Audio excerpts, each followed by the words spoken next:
अक्सर जब हम किसी कंपनी के बारे में सोचते हैं तो दिमाग में सबसे पहले क्या आता है? प्रॉफिट के आंकड़े, है ना? लेकिन क्या बस यही पूरी कहानी है? आज हम बात करेंगे ESG की। ये एक तरह का रिपोर्ट कार्ड है जो बताता है कि कोई कंपनी हमारे प्लानेट, सोसाइटी और अपने ही उसूलों पर कितनी खरी उतरती है। चलिए इसको थोड़ा और करीब से समझते हैं। ये एक बड़ा सवाल है ना? देखिए, जो पारंपरिक तरीके हैं वो पूरी कहानी नहीं बताते।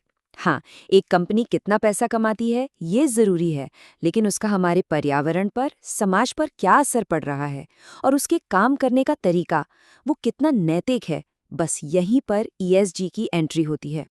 तो ये ESG है क्या?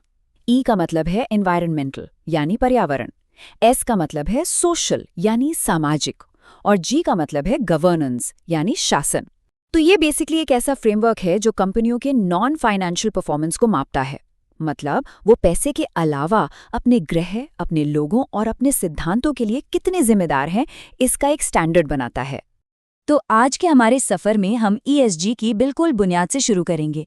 सबसे पहले देखेंगे कि इस सिस्टम को चलाता कौन है, फिर इसके तीनों पहलुओं पर्यावरण, समाज और शासन को एक-एक करके समझेंगे और आखिर में ये भी देखेंगे कि ये सारे आंकड़े सिर्फ कागजों पर नहीं रहते, बल्कि असली बदलाव कैसे लाते हैं।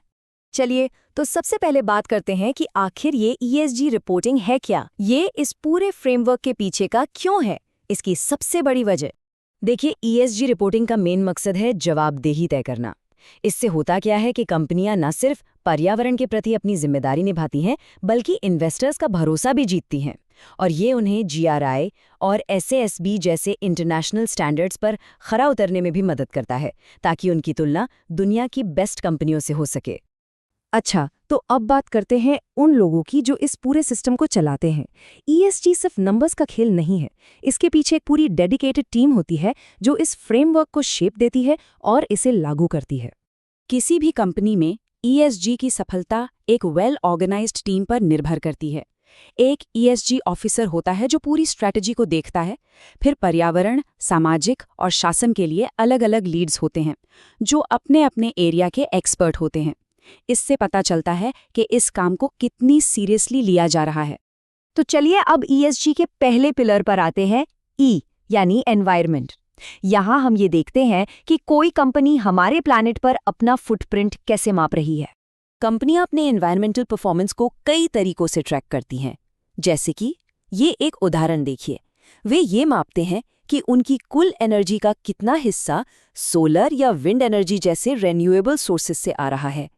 ये उनकी सस्टेनेबिलिटी के लिए कमिटमेंट का एक बहुत ही ठोस पैमाना है।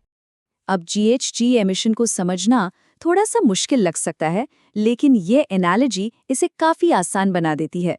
सोचिए, जैसे हम अपनी डाइट पर नजर रखते हैं, ठीक वैसे ही कंपनियां अपने कार्बन एमिशन पर नजर रखती हैं, चाहे वो उनके अपने ऑपरेशंस से हो, जिसे स्कोप 1 कहते हैं, या खरीदी हुई बिजली से यानी स्कोप 2, या फिर उनकी पूरी की पूरी सप्लाई चेन से जो स्कोप 3 है।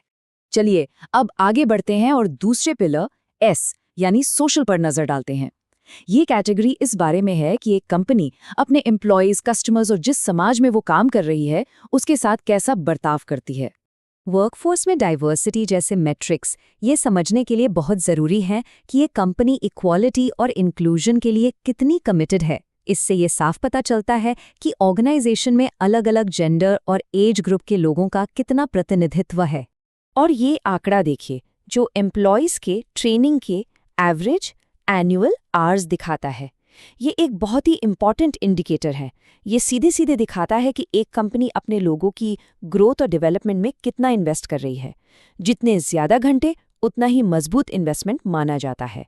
और अब हम आते हैं आखिरी पिलर G यानी गवर्नेंस पर। ये उन नियमों, प्रैक्टिसेस और प्रोसेस के बारे में है जो किसी कंपनी के ऑपरेशंस को गाइड करते हैं और ये पक्का करते हैं कि सब कुछ एथिकली हो रहा है।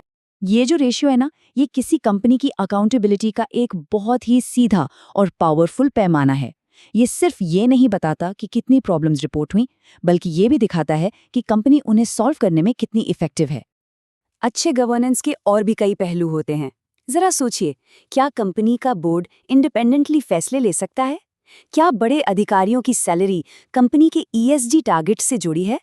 ऐसे ही इंडिकेटर्स एक फेयर और ट्रांसपेरेंट लीडरशिप की नींव रखते हैं। तो ठीक है, एक कंपनी ने ये सारा ESG डेटा इकट्ठा कर लिया, लेकिन फिर इसके बाद क्या? अब हम ये देखेंगे कि इन नंबर्स को एक ठोस स्ट्रैटेजी और एक्शन में कैसे बदला जाता है। ये डेटा कंपनियों को अपने बिजनेस के लिए जो बड़े रिस्क हैं, उन्हें पहचानने में मदद करता है। जैसे क्या क्लाइमेट चेंज उनके ऑपरेशंस पर असर डाल सकता है, या फिर क्या उनकी सप्लाई चेन में कोई दिक्कत है। इन रिस्क्स को पहले से पहचान कर वो उन्हें कम करने के लिए सही स्ट्रैटेजी बना सकते हैं। देखिए, ESG कोई एक बार की रिपोर्ट नहीं है, बल्कि ये इम्प्रूवमेंट का एक लगातार चलने वाला साइकिल है। कंपनियां रेगुलरली अपनी पॉलिसीज को रिव्यू करती हैं, नए टारगेट सेट करती हैं और अपने प्रोग्रेस को सबके साथ शेयर करती हैं। और आखिर में ESG की असली सफलता स्टेक होल्डर्स यानी इन्वेस्टर्स, एम्प्लॉयज और कम्युनिटीज के साथ बातचीत पर ही डिपेंड करती है। यही बातचीत है जो डेटा को मीनिंगफुल बनाती है और असल में बदलाव लाती है। तो आखिर में सवाल यही उठता है, क्या किसी कंपनी का ESG फ्रेमवर्क इतना मजबूत, मापने लायक और पारदर्शी है कि वो ग्लोबल स्टैंडर्ड्स और उससे जुड़े हर व्यक्ति की उम्मीदों पर खरा उतर सके?